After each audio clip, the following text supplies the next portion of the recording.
तो circulatory system के अंदर हमारे पास यहाँ पर जो कार्डियोवैस्कुलर सिस्टम है, या हम ह्यूमन सर्कुलेटरी सिस्टम कहते हैं, या कार्डियोवैस्कुलर सिस्टम हम इसके लिए वर्ड यूज करते हैं। अब इसमें तीन कंपोनेंट हैं जिसमें से क्वेश्चन एग्जाम के अंदर आ सकते हैं।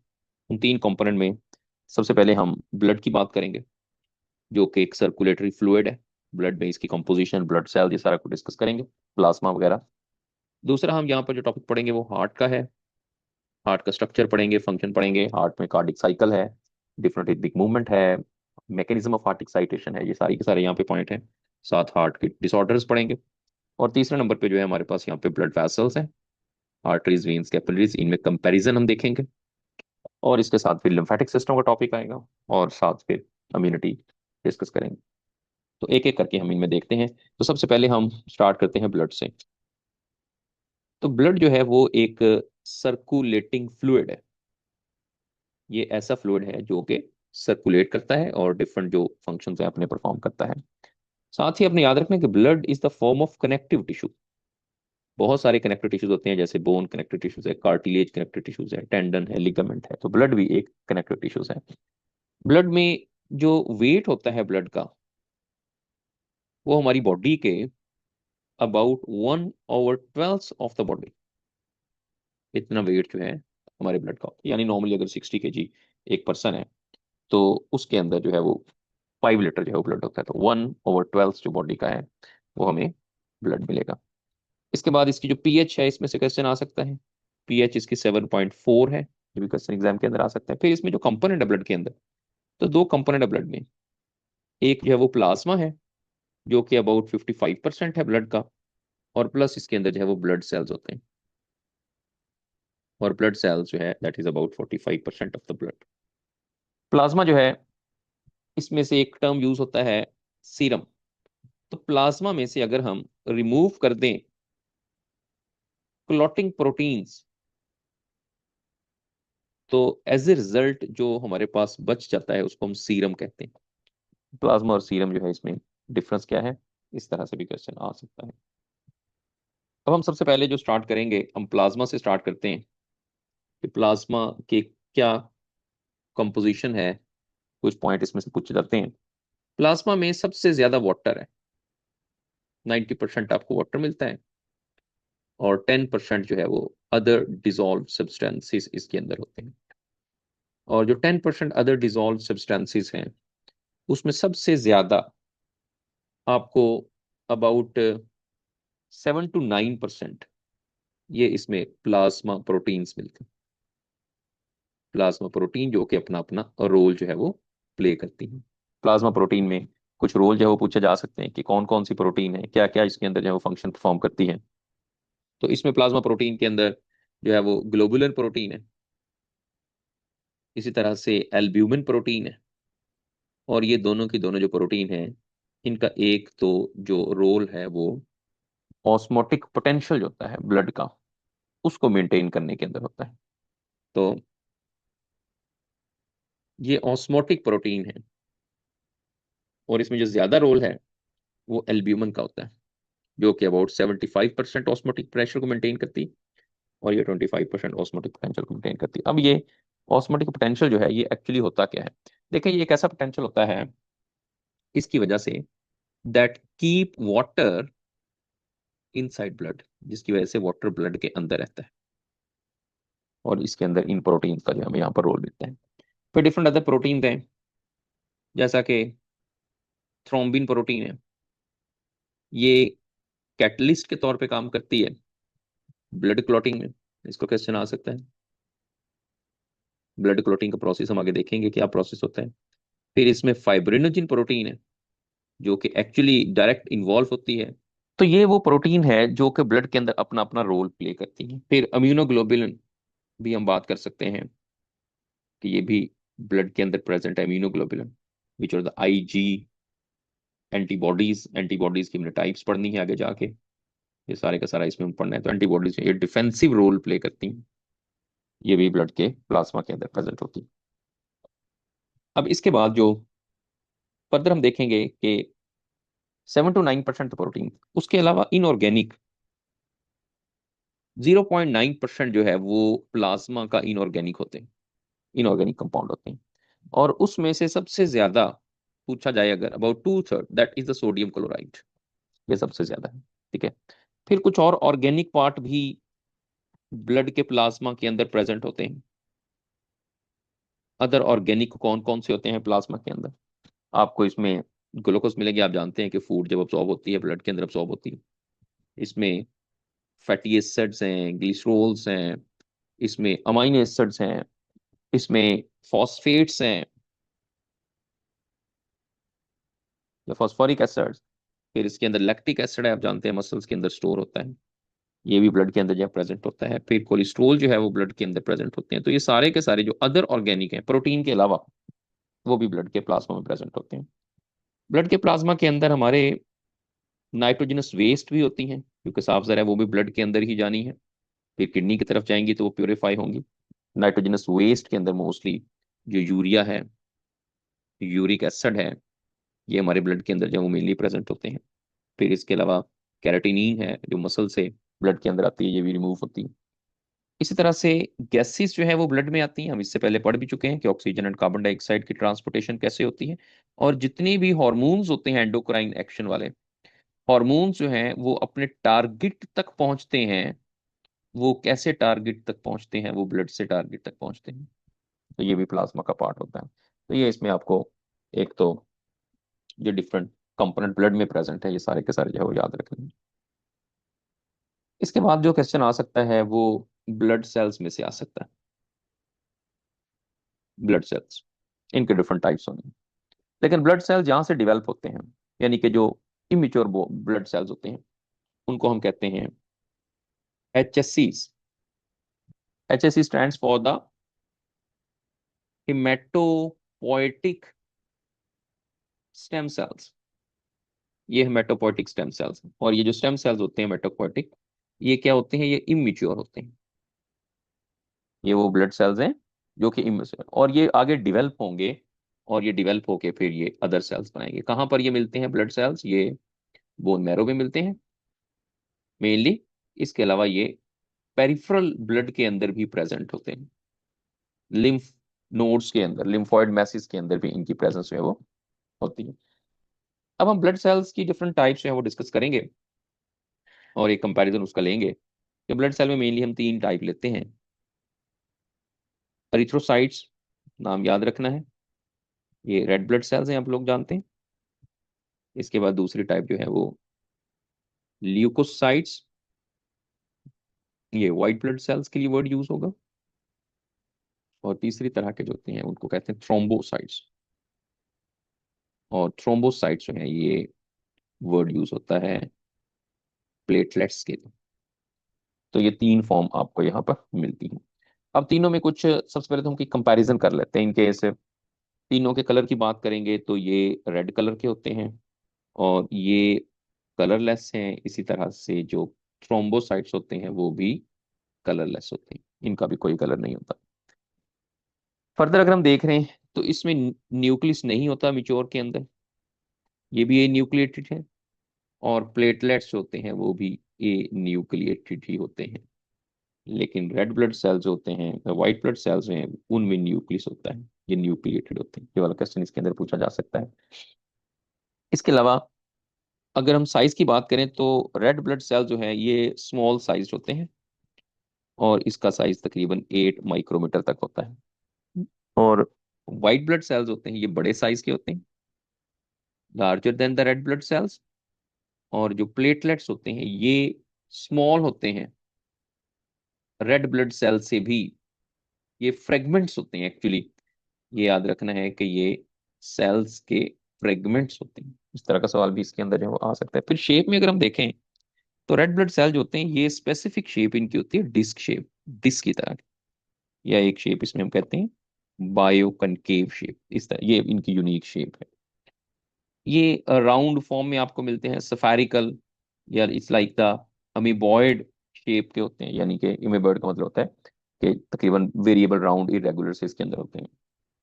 ये इरेगुलर ही होते हैं, इनकी शेप भी कोई रेगुलर नहीं होती, फ्रेगमेंट से होते हैं लेकिन इरेगुलर शेप के अंदर आपको मिलते हैं। इसके अलावा इनके लाइफ स्पैन के बारे में पूछ लिया जाता है कि इनका लाइफ स्पैन क्या है। तो रेड ब्लड सेल का लाइफ स्पैन कई दफा पेपर में आया है इसका लाइफ स्पैन जो है वो 4 मंथ्स होता है, या 120 डेज हम कहते हैं, इतनी देर का इनका लाइफ स्पैन होता है। व्हाइट ब्लड सेल को जो लाइफ स्पैन होता है वो वेरिएबल है, वेरिएबल लाइफ स्पैन, यानी ये वेरी करता है कि किसके अंदर इम्यूनिटी ज्यादा है, किसकी इम्यूनिटी जो है वो कम होती है, तो इस बेस में ये वेरी करता है। जो प्लेटलेट्स होते हैं इनका लाइफ स्पैन जो होता है वो 7 to 10 डेज होता है। इसमें से भी क्वेश्चन पूछा जा सकता है। फिर अगर नंबर की बात करें, ये भी इंपॉर्टेंट है, जो रेड ब्लड सेल है इनके नंबर मिलियंस में होते हैं, 5 to 5.5 मिलियन पर क्यूबिक मिलीमीटर, ये मेल में अमाउंट होती है इनकी। और 4 to 4.5 मिलियन जो होते हैं वो फीमेल के अंदर होते हैं।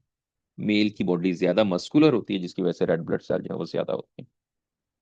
व्हाइट ब्लड सेल जो हैं ये 7,000 to 8,000 पर क्यूबिक मिलीमीटर होते हैं। जितनी जगह पर वो मिलियंस हैं, ये थाउजेंड्स की फॉर्म में होते हैं।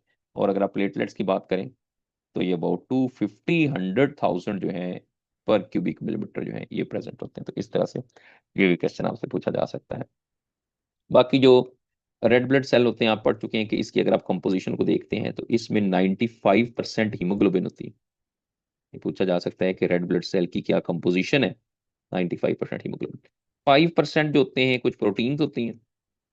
इसके अलावा इसमें इंजाइम्स प्रेजेंट होते हैं, और इंजाइम्स में जो बहुत ही कॉमन इंजाइम जो इसमें प्रेजेंट होता है that is the carbonic anhydrase.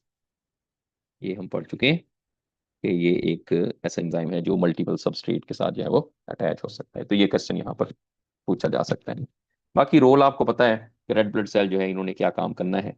इन्होंने ट्रांसपोर्ट करनी है ऑक्सीजन, क्योंकि हीमोग्लोबिन इसके अंदर प्रेजेंट है इस वजह से। व्हाइट ब्लड सेल का भी आपको नॉर्मल फंक्शन पता है, एक जनरल ओवरऑल फंक्शन अगर हम देखें तो इसका रोल इम्यूनिटी के अंदर है। और थ्रोम्बोसाइट्स जो है इनका रोल आप जानते हैं कि ब्लड क्लॉटिंग के अंदर है, जैसे कि हम ऑलरेडी पढ़ चुके हैं कि ब्लड क्लॉटिंग में रोल प्ले करते हैं। तो इस तरह से इनमें से ये क्वेश्चन जो है पेपर के अंदर आ सकते हैं। बाकी इन तमाम की जो फॉर्मेशन होती है वो बोन मैरो के अंदर होती है, रेड बोन मैरो में। लेकिन जो लिम्फोसाइट्स हैं उनमें कुछ व्हाइट ब्लड सेल प्रोड्यूस होते हैं, आगे चल के हम डिटेल के अंदर जो है वो इसमें बात करते हैं। तो इन तीनों का जो कंपैरिजन है वो आपने एक तो याद रखना है। और दूसरा इसमें से क्वेश्चन आता है मेनली वो है व्हाइट ब्लड सेल की टाइप्स। यहाँ से क्वेश्चन जो है वो पेपर में आता है, व्हाइट ब्लड सेल की टाइप्स क्या है।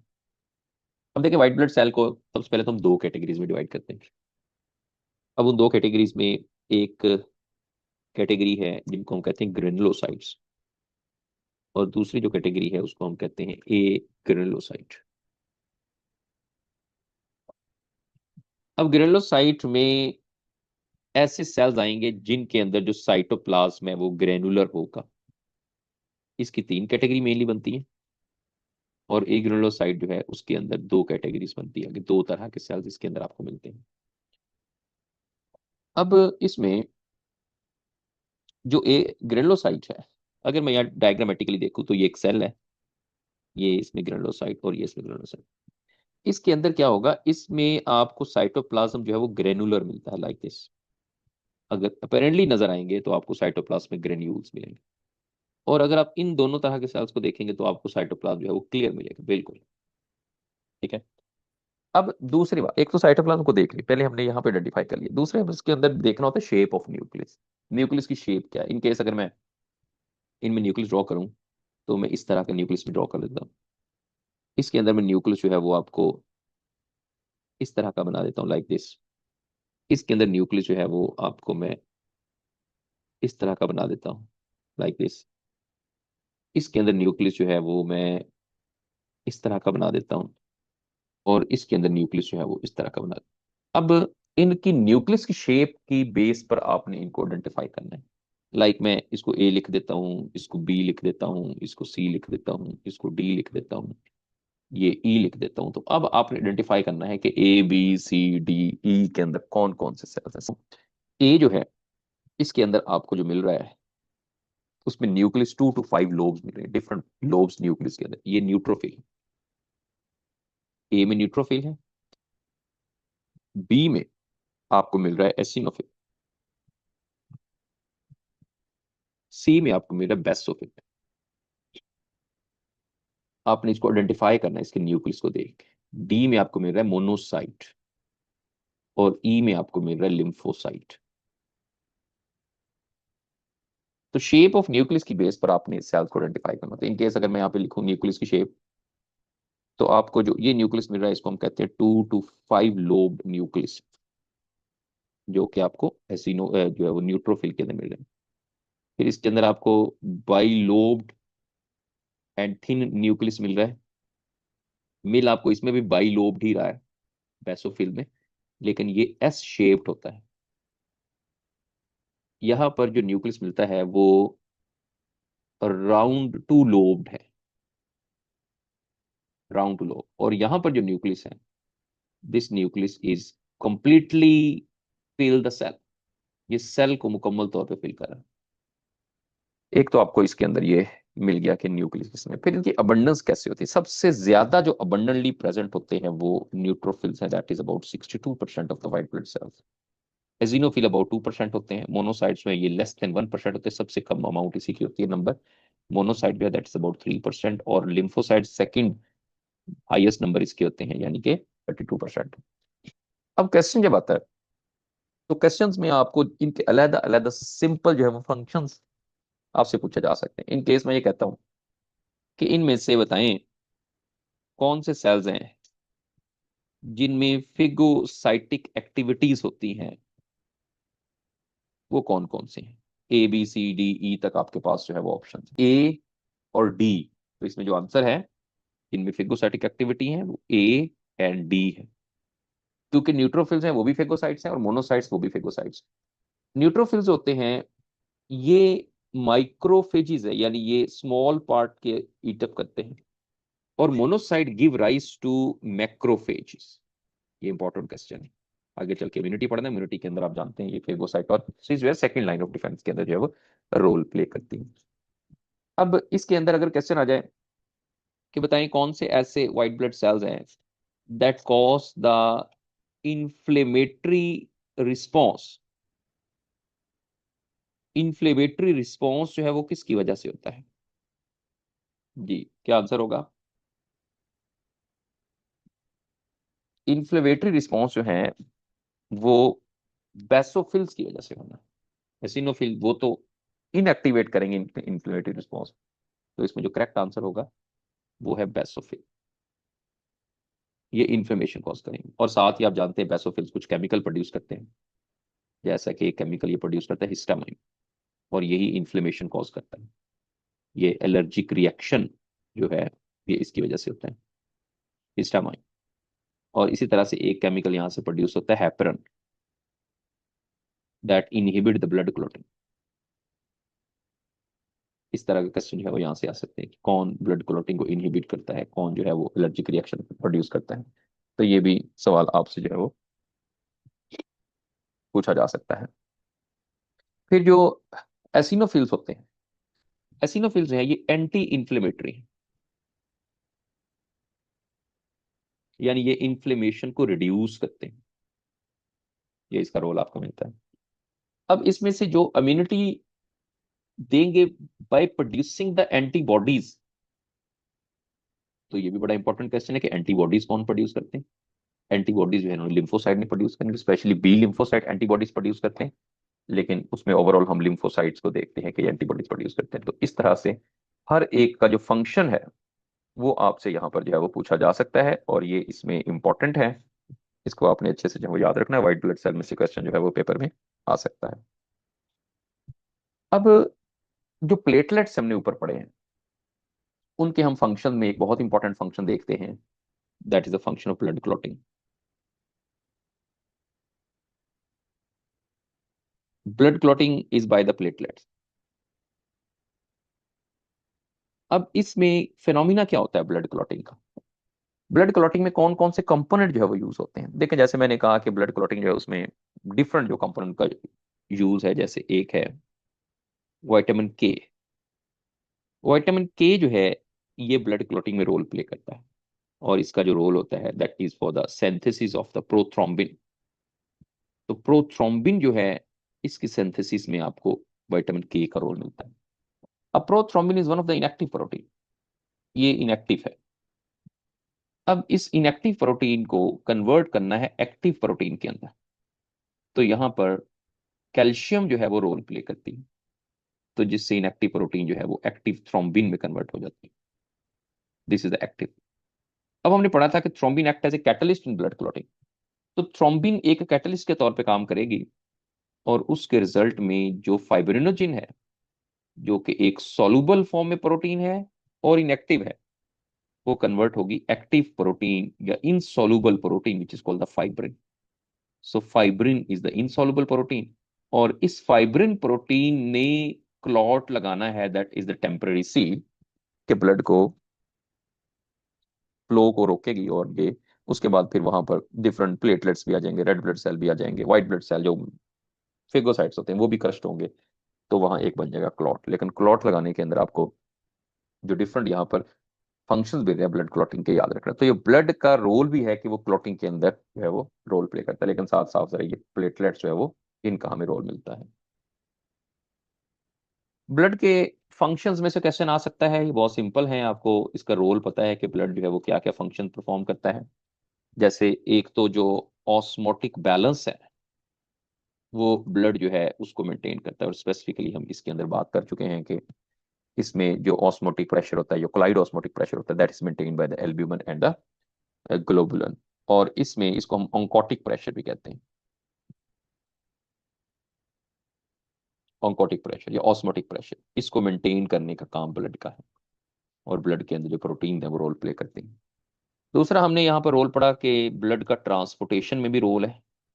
प्रोटीन की ट्रांसपोर्टेशन, लिपिड्स की ट्रांसपोर्टेशन, न्यूट्रिएंट्स की ट्रांसपोर्टेशन, गैसेस की ट्रांसपोर्टेशन, हार्मोन्स की ट्रांसपोर्टेशन, इस वेस्ट की ट्रांसपोर्टेशन, ये सारी ट्रांसपोर्टेशन जो है वो ब्लड ने करनी होती है। थर्ड जो है वो ब्लड का होम्योस्टेसिस में भी रोल होता है। होम्योस्टेसिस में थर्मोरेगुलेशन है, वेजोडाइलेशन और कंस्ट्रिक्शन होती है। वेजोडाइलेट करती है तो जो हीट है वो इवॉल्व होती है, वेजो कंस्ट्रिक्शन होती है तो हीट कंजर्व होती है बॉडी के अंदर। तो ये जो रोल है ये भी ब्लड परफॉर्म करता है। इसके अलावा ऑस्मो रेगुलेशन, ब्लड के अंदर वाटर ज्यादा कम उसको मेंटेन करना। फिर एक्सक्रीशन के अंदर साफ जरा जो ब्लड है वो किडनी की तरफ जाएगा, ब्लड प्यूरिफाई करेगा। तो ओवरऑल जो होम्योस्टैटिक फिनोमिना है उसके अंदर ब्लड जो है वो रोल प्ले करता है। फिर ब्लड का रोल डिफेंस में है, इम्यूनिटी में है। हम जानते हैं कि ब्लड में एंटीबॉडीज बनते हैं, ब्लड में इंटरफ्रॉन्स बनते हैं, एंटीबॉडीज पैथोजेंस के अगेंस्ट बनती हैं। और इंटरफ्रॉन्स ये केमिकल सब्सटेंसेस होते हैं, इनके बारे में भी क्वेश्चन जो है वो पेपर में आ चुका है। आपने याद रखना है कि जो इंटरफेरॉन्स होते हैं ये डिफरेंट एंड टॉक्सिक होते हैं, ये डिफरेंट वायरसेस के अगेंस्ट, यानी स्पेसिफिकली वायरसेस के अगेंस्ट जो है ये काम करते हैं। ये भी ब्लड का हिस्सा होते हैं। फिर जो है वो एक्सचेंज ऑफ मटेरियल के अंदर between the body cells and the blood, तो आप जानते हैं कैपिलरीज जो है वहां पर एक्सचेंज होती है। तो ब्लड मटेरियल प्रोवाइड कर रहा है, साथ उसकी एक्सचेंज हो रही है। फिर उसके साथ हमने ऊपर ब्लड क्लॉटिंग जो है उसको डिस्कस किया। तो ये सारे के सारे आपको जो फंक्शंस हैं इसमें ब्लड के मिल रहे हैं, और इससे जो हमारी बॉडी के ओवरऑल फंक्शनिंग है उनको कंट्रोल किया जाता है। इसमें से भी क्वेश्चन आ सकते हैं कि आपको ह्यूमन हार्ट जो है उसमें ये देखना है कि कौन कौन से पार्ट हैं और इसकी लोकेशन क्या है। अब देखिए, ये जो ह्यूमन हार्ट है वो चेस्ट कैविटी के अंदर होता है, और चेस्ट कैविटी में ये स्लाइट लेफ्ट होता है स्टर्नम के, slightly left to the sternum, ये आपको मिलता है। और इसमें जो पार्ट होते हैं हार्ट के, जैसे अगर हम यहाँ पर देखें तो हार्ट ऐसे कोनिकल शेप्ड होता है लाइक दिस। इसमें ये वाला जो पार्ट है इसको हम बेस कहते हैं, और ये नीचे की तरफ जो होता है that is called the apex. अब बेस और एपिक्स में अगर इसकी हम लोकेशन की बात करें, तो इसकी जो बेस होती है वो सेकंड इंटरकोस्टल स्पेस के अंदर होती है। यानी यहाँ पे सेकंड इंटरकोस्टल स्पेस है, मसल्स इंटरकोस्टल मसल है, रिब्स है। और जो एपिक्स होता है ये फिफ्थ इंटरकोस्टल स्पेस के अंदर होता है। एक तो ये इसमें आपको याद रखना।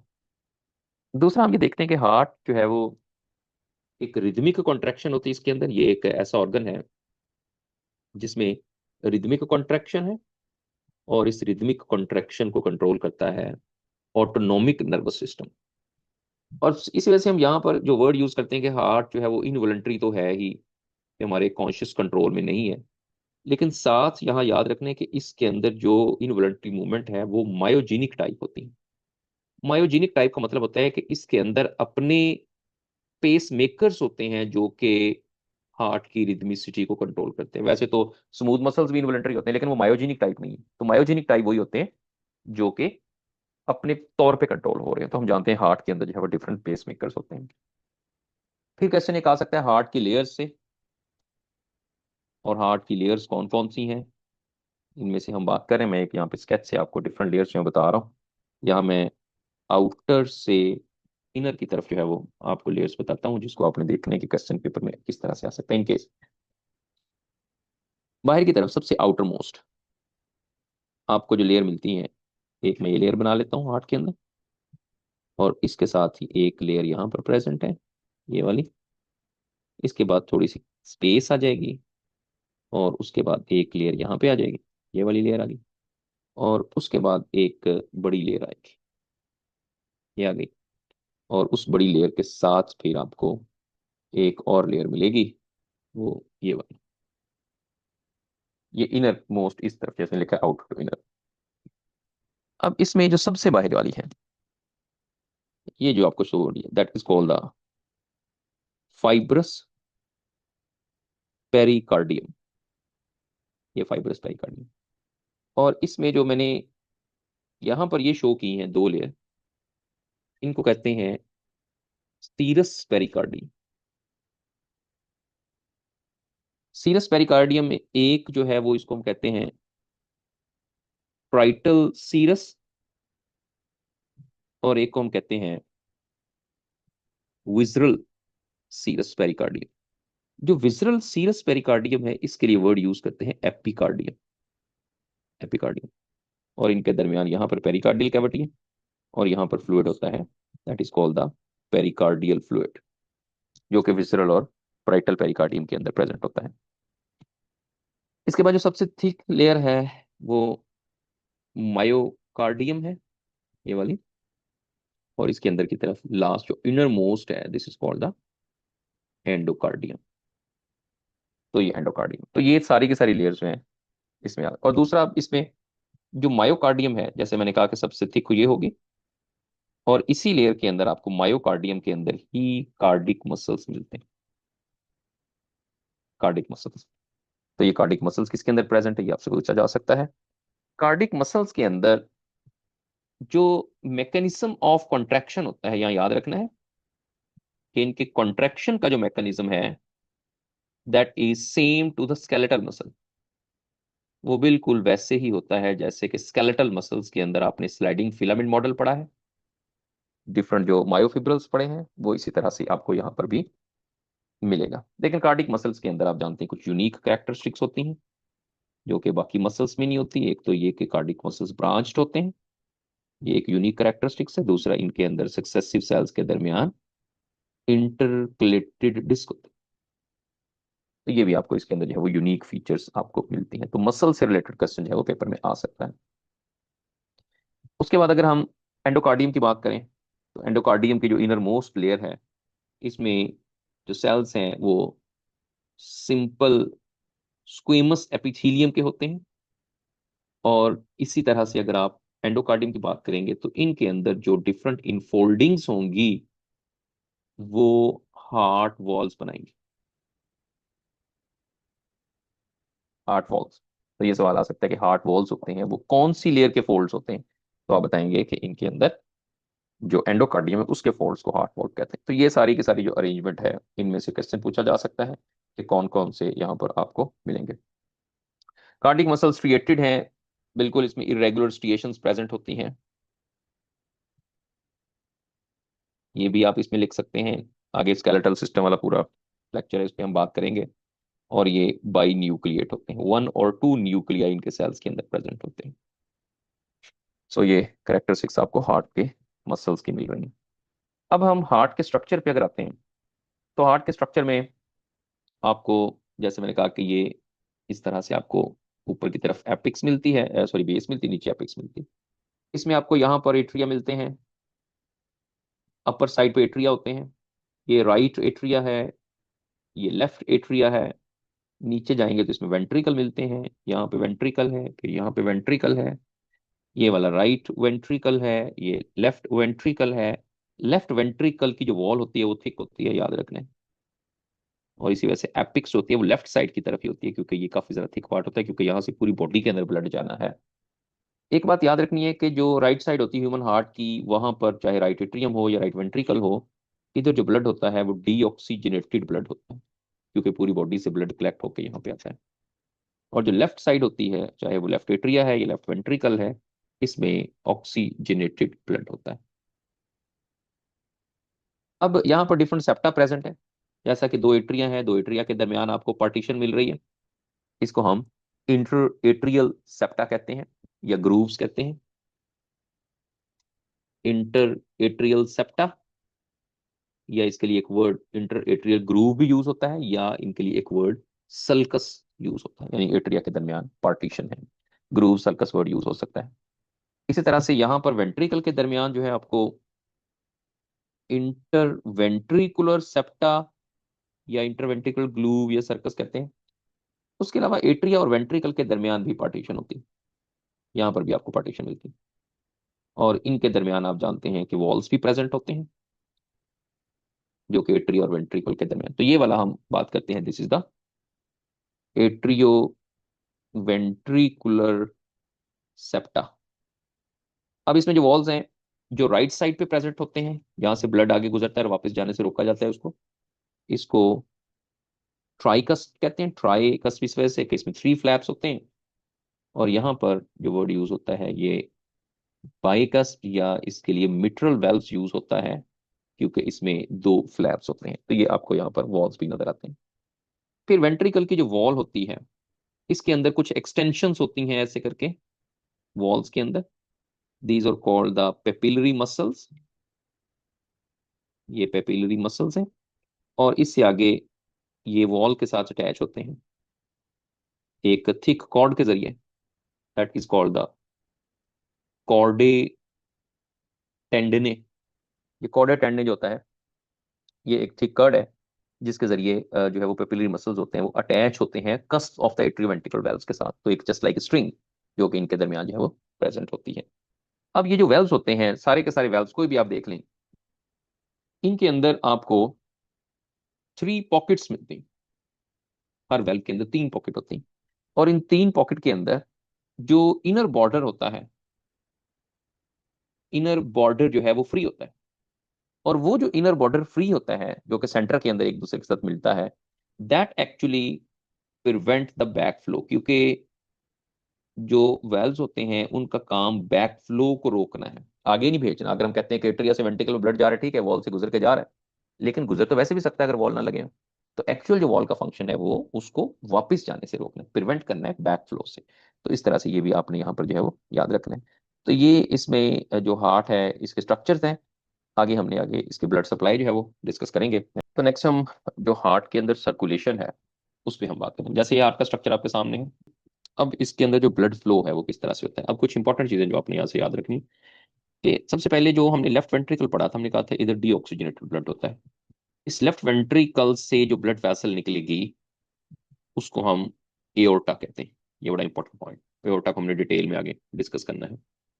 सो aorta which is the bigger artery, and this bigger artery arise from left ventricle. और लेफ्ट वेंट्रिकल है तो इट मीन्स कि इसके अंदर ऑक्सीजनेटेड ब्लड होगा। तो एओर्टा में जो ऑक्सीजनेटेड ब्लड है, वहां से वो ब्लड पूरी बॉडी तक जाएगा, और वहां ऑक्सीजन देने के बाद वापस हार्ट के अंदर आएगा इनटू द राइट एट्रियम। तो ये वाली जो सर्कुलेशन, इसको हम सिस्टेमिक सर्कुलेशन कहते हैं। दूसरी जो सर्कुलेशन जिसमें जो ब्लड है वो राइट वेंट्रिकल से निकलेगा, और राइट वेंट्रिकल से निकल कर ये जाएगा पल्मोनरी ट्रंक के अंदर, जो कि बाद में दो पल्मोनरी आर्टरीज बना लेगा। तो इस पल्मोनरी ट्रंक में क्योंकि राइट वेंट्रिकल से ब्लड आ रहा है, तो इट मीन्स कि इसके अंदर डीऑक्सीजनेटेड ब्लड होगा। और जो डीऑक्सीजनेटेड ब्लड हार्ट से, हम जानते हैं कि हार्ट एक डबल पंप का काम कर रहा है। ये ह्यूमंस के अंदर हम देखते हैं कि it's double circuit circulatory system. ये लंग्स में जाएगा, लंग्स में ऑक्सीजनेट होने के बाद वापस हार्ट के अंदर लेफ्ट एट्रियम में आएगा, और इसको हम कहते हैं पल्मोनरी सर्कुलेशन। तो इसका मतलब है कि सिस्टेमिक सर्कुलेशन और पल्मोनरी सर्कुलेशन दो तरह की सर्कुलेशन होती है।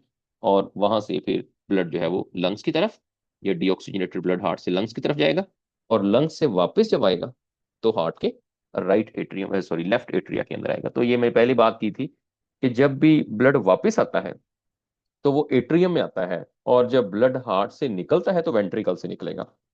अब सवाल ये आ सकता है इन केस कि left atria receives the blood from, कहाँ से ब्लड रिसीव करेगा, तो आप बताएंगे ये लंग से ब्लड रिसीव करेगा।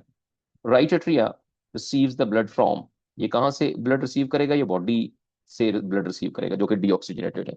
और इसी तरह से लेफ्ट वेंट्रिकल किस तरफ जाएगा, और राइट वेंट्रिकल जो है वो किस तरफ ब्लड को लेके जाएगा। तो इस तरह से इनमें ब्लड की सर्कुलेशन होगी। और लंग्स की तरफ जाएगा, लंग से वापस वेन्स लेके आएंगी, 4 पल्मोनरी वेन वापस जो है वो लेफ्ट एट्रिया के अंदर आ जाएंगी, जो कि ऑक्सीजनेटेड ब्लड लेके आएंगी। तो दो तरह की सर्कुलेशन यहाँ पर होती है, एक पल्मोनरी सर्कुलेशन और एक सिस्टमिक सर्कुलेशन। यहाँ हम बात करेंगे एओर्टा की।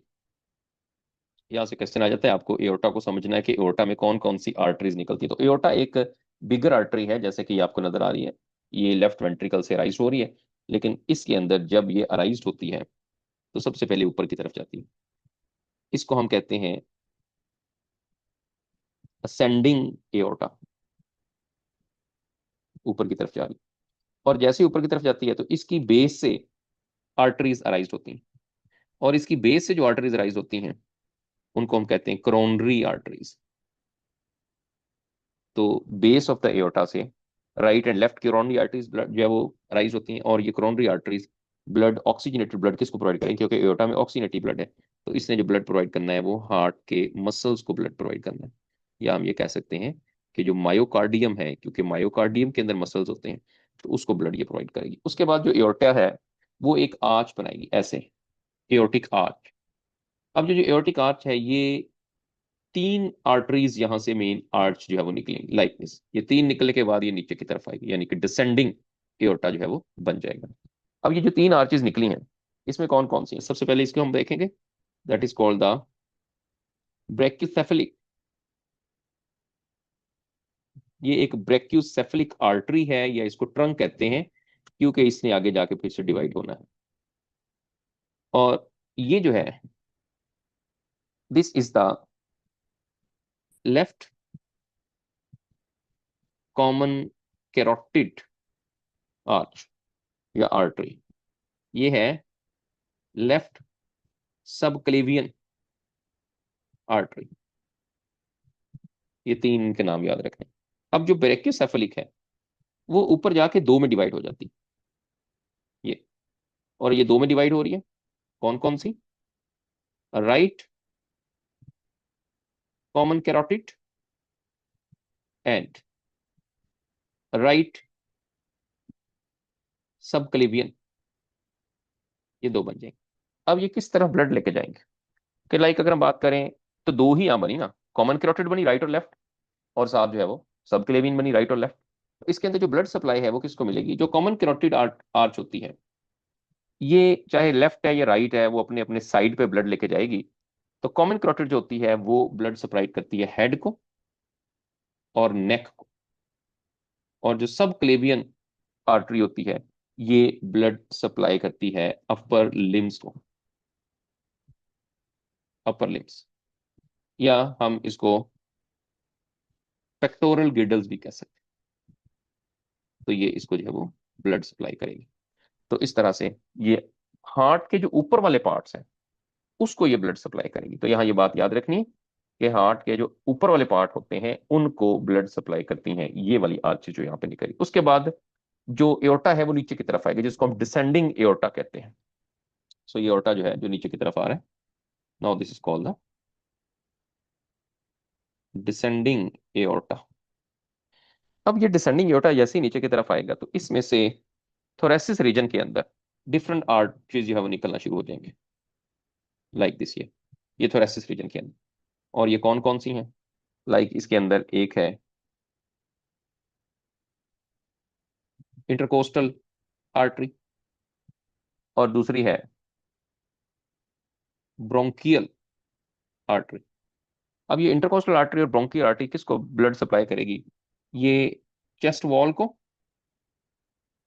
जो थोरेसिस रीजन के अंदर है, और ये जो है वो थोरेसिस कैविटी के अंदर जो ऑर्गन है, और स्पेशली प्लेउरा को, या हम कह सकते हैं कि जो लंग्स वॉल्स हैं उनके जो सेल्स हैं उनको ये ब्लड सप्लाई करेंगे। साफ जरा लंग्स के जो सराउंडिंग में लिविंग सेल्स हैं उनको ऑक्सीजनेटेड ब्लड चाहिए। ये थोड़ी है कि लंग्स को सिर्फ डिऑक्सीनेटेड ब्लड ही देना, डिऑक्सीनेटेड ब्लड तो उसने साफ करने के लिए उसकी तरफ भेजा जा रहा है, लेकिन उसके जो अपने सेल्स है दीवारों को, उनको तो उसी तरह से ब्लड चाहिए जैसे बाकी बॉडी ऑर्गन्स को ब्लड चाहिए।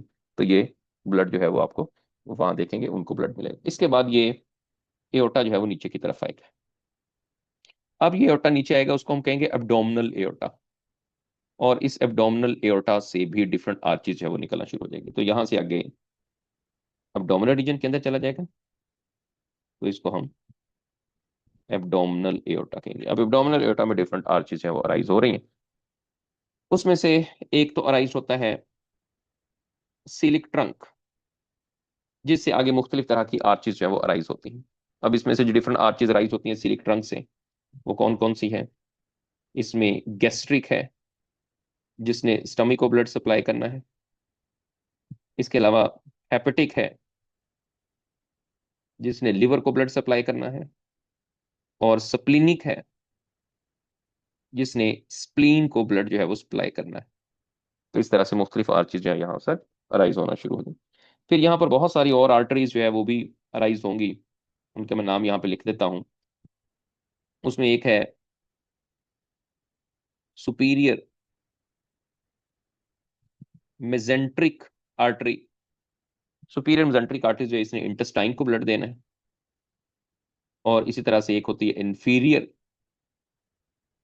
मेजेंट्रिक आर्टरी, इसने लोअर इंटेस्टाइन या लार्ज इंटेस्टाइन जो होता है उसको ब्लड देना है, यानी आखिरी वाले हिस्से को जो ब्लड प्रोवाइड करेगी ये प्रोवाइड करेगी। फिर रीनल आर्टरी आप जानते हैं किडनी को ब्लड देगी, ये भी एब्डोमिनल एओर्टा के अंदर आता है।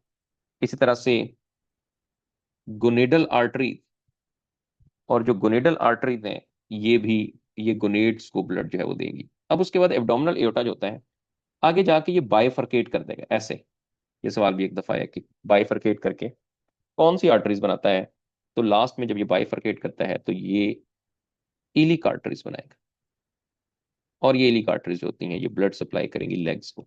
तो इस तरह से ये एओर्टा तमाम का तमाम जो ब्लड है वो डिफरेंट जो बॉडी पार्ट्स हैं उनको सप्लाई करता जाएगा। तो इस तरह का क्वेश्चन जो है वो इसमें आ सकते हैं। तो ये जो एओर्टा की डिफरेंट आर्टरीज राइज हो रही हैं इनको अपने अच्छे से जो है वो लर्न करना है। उसके बाद हमारे पास जो है वो एक छोटा सा पॉइंट है which is called the cardiac cycle. तो कार्डिक साइकिल जो है ये स्पेसिफिक सीक्वेंस ऑफ इवेंट्स होते हैं जिसमें हार्ट जो है वो 1 हार्ट बीट को जो है वो कंप्लीट करता है। अब इसके अंदर 3 स्टेजेस होती हैं और उसके अंदर सिंपली आपने देखना है कि इवेंट्स कौन कौन से आते हैं। इसकी स्टेजेस में सबसे पहली जो स्टेज है that stage is called the diastole which is the relaxation phase. एक फेज इसके अंदर सेकंड जो आती है वो एट्रियल सिस्टोल है, सिस्टोल कहते हैं कॉन्ट्रैक्शन को। और तीसरी जो स्टेज है that is called the ventricular systole, यानी वेंट्रिकल्स की कॉन्ट्रैक्शन। सो डायस्टोल जैसे मैंने बताया कि एक रिलैक्सेशन स्टेज है। इसके अंदर हम देखेंगे कि जो एट्रिया है वो रिलैक्स करेंगे, दोनों एट्रिया। अब जैसे ही दोनों एट्रिया रिलैक्स करेंगे तो इनके रिलैक्स करने से जो ब्लड है वो इनकी तरफ जो है वो आना शुरू हो जाएगा, एट्रिया की तरफ ब्लड आएगा और ये ब्लड से जो है वो भरना शुरू हो जाएगा। अब जब ब्लड इसमें भरेगा तो आप जानते हैं कि जो ब्लड एट्रिया में आता है तो कौन सा ब्लड कहाँ से आता है? ये आप ऑलरेडी जानते हैं कि जो ऑक्सीजनेटेड ब्लड है वो लंग से आएगा और वो लेफ्ट साइड पे आएगा, लेफ्ट एट्रिया में। और जो डिऑक्सीनेटेड ब्लड है वो पूरी बॉडी से आएगा वेना कैवा के जरिए, सुपीरियर इंफीरियर वेना कैवा, और वो आ जाएगा राइट एट्रिया की तरफ। अब ब्लड से जब ये एट्रिया जो है वो भर जाएंगे तो उसके बाद फिर इनके अंदर कॉन्ट्रैक्शन होनी है।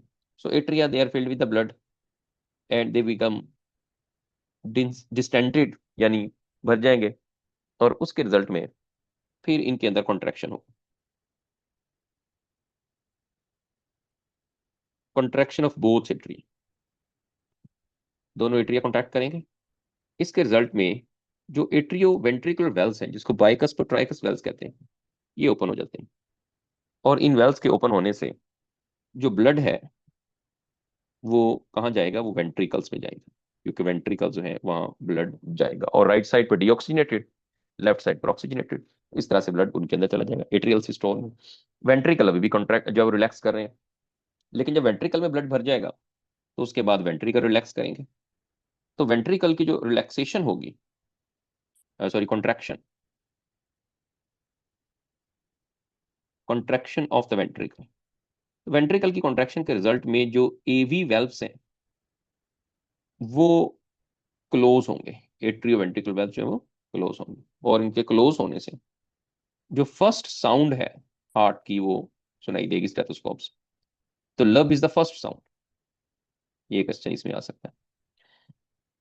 अब ये साउंड, एक तो बात याद रखनी है कि एट्रिया, सॉरी जो वेल्व्स है उनके क्लोज होने की है, ओपन होने से कोई आवाज नहीं आती, क्लोज होने से जो है वो साउंड आई। उसके बाद क्योंकि ये एक साइकिल है तो उसके बाद फिर से डायस्टोल आना है, तो इट मीन्स के जो वेंट्रिकल है वो दोबारा से रिकवर करेंगे फ्रॉम द कॉन्ट्रैक्शन, यानी वो रिलैक्सेशन की स्टेट के अंदर जाएंगे, और जब वो कॉन्ट्रैक्शन से रिकवर करेंगे तो उस दौरान जो सेमिल्यूनर वेल्व्स हैं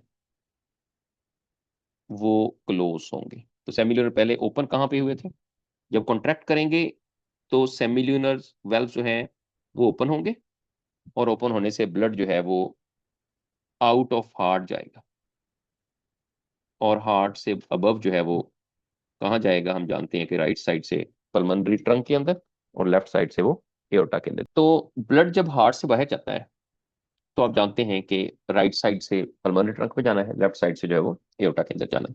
तो उस वक्त ये वेल्व्स ओपन हुए थे, लेकिन जब वेंट्रिकल रिलैक्स करेंगे या रिकवर करेंगे फ्रॉम द कॉन्ट्रैक्शन तो उस दौरान वेल्व्स ने क्लोज होना है। तो इनके क्लोज होने से सेकंड साउंड जो है वो सुनाई देती है, और वो सेकंड साउंड जो है that sound is called the लब साउंड। तो इसके अंदर आपको दो साउंड सुनाई देती हैं, और दोनों के दोनों साउंड्स आपने याद रखना है कि ये वेल्व्स के क्लोज होने की, इनमें से कोई भी ओपन होने की नहीं है। तो एक सेमिल्यूनर वेल्व्स के जो कि सेकंड है, और दूसरी एट्रियोवेंट्रिकल वेल्व्स के क्लोज होने की।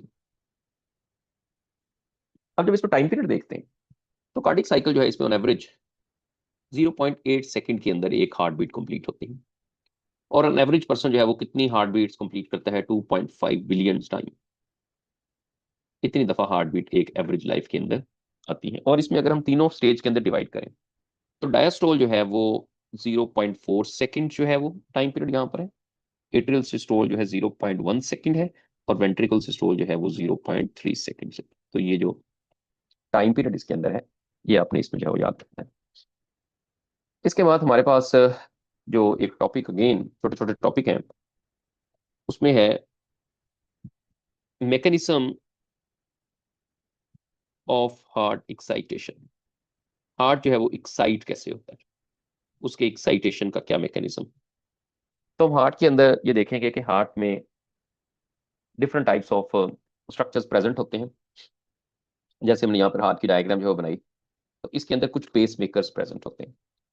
अब वो पेस मेकर्स कहाँ पे प्रेजेंट है, एक पेस मेकर हमें इस राइट एट्रिया के टॉप के ऊपर मिलता है, ये जहाँ पर वेना कैवा जो है इसके साथ अटैच हो रहा है। सो राइट एट्रिया के टॉप के ऊपर जो पेस मेकर है दैट इज कॉल्ड द, ये नोड है, इसको हम SA नोड कहते हैं, which is called the cyano atrial node. एक तो ये जहां से एक्चुअली जो हार्ट की रिदमिसिटी है वो इनिशिएट होनी। दूसरा नोड जो होता है वो कहां पर प्रेजेंट होता है, दूसरा नोड इस एट्रियो वेंट्रिकुलर सेप्टा के ऊपर राइट साइड की तरफ प्रेजेंट होता है, ये वाला, and this is called the AV node. This is called the atrio ventricular node. इसकी पोजीशन और इसकी पोजीशन, दोनों की पोजीशन आपने याद रखनी है। राइट एट्रिया के टॉप पे where the vena cavas are connected with the right atrium, और दूसरा जो होता है वो सेप्टा के ऊपर इंटरवेंट्रिकुलर सेप्टा, जैसे उसका नाम ही इंटरवेंट्रिकुलर नोड होता है। अब इस AV नोड से ब्रांचेस अराइज होती हैं ये, और ये जो ब्रांचेस अराइज होती हैं एवी नोड से, इसके लिए हम वर्ड यूज करते हैं जो कि इंटरवेंट्रिकुलर सेप्टा के अंदर जा रही हैं। This is called the bundle of his, bundle of his भी कह सकते हैं, या इसके लिए हम वर्ड एट्रियो वेंट्रिकुलर बंडल्स भी कह सकते हैं। बंडल ऑफ हिस भी सही है, another name is used is the atrioventricular bundles.